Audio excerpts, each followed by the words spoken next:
नमस्कार दोस्तों, अमित की कहानियाँ चैनल पर आपका स्वागत है। आपके लिए एक छोटी सी कहानी है।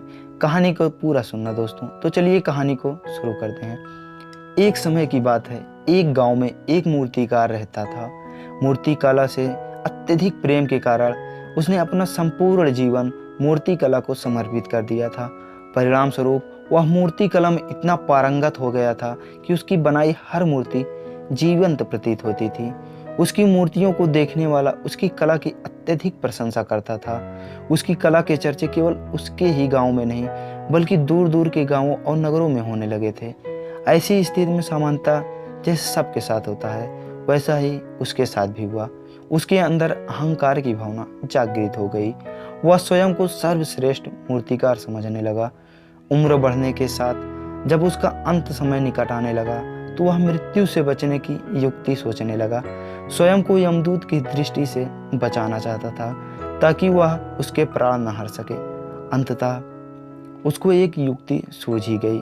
उसने अपनी बेमिसाल मूर्तिकला का प्रदर्शन करते हुए 10 मूर्तियों का निर्माण किया।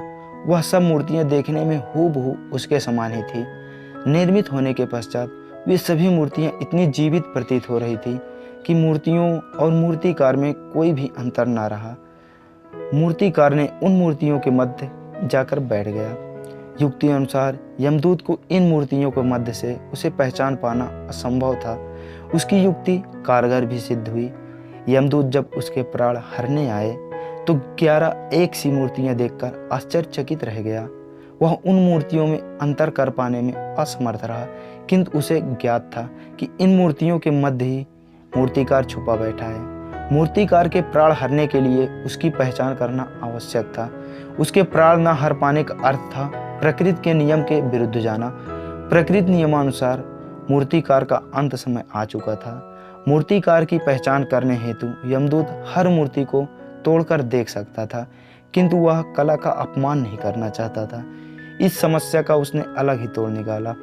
उसे मूर्तिकार के अहंकार का ज्ञान था, अतः उसके अहंकार पर चोट करते हुए वह बोला, वास्तव में सब मूर्तियां कलात्मक और अत्यंत सौंदर्य का संगम है, किंतु मूर्तिकार एक त्रुटि कर बैठा। यदि वह मेरे सम्मुख होता तो मैं उसे उस त्रुटि से अवगत करा सकता। अपनी मूर्ति में त्रुटि की बात सुनकर अहंकारी मूर्तिकार का अहंकार जाग गया और उससे रहा नहीं गया और वह अपने स्थान से उठ बैठा और यमदूत से बोला, त्रुटि? असंभव, मेरी बनाई मूर्तियां हमेशा त्रुटिहीन होती हैं। यमदूत की युक्ति काम कर चुकी थी। उसने मूर्तिकार को पकड़ लिया और बोला, बेजान मूर्तियां बोला नहीं करती और तुम बोल पड़े। बस यही तुम्हारी सबसे बड़ी त्रुटि है। तुम्हारा अपने अहंकार पर कोई बस नहीं। यमदूत मूर्तिकार के प्राण हर कर यमलोक वापस चला गया।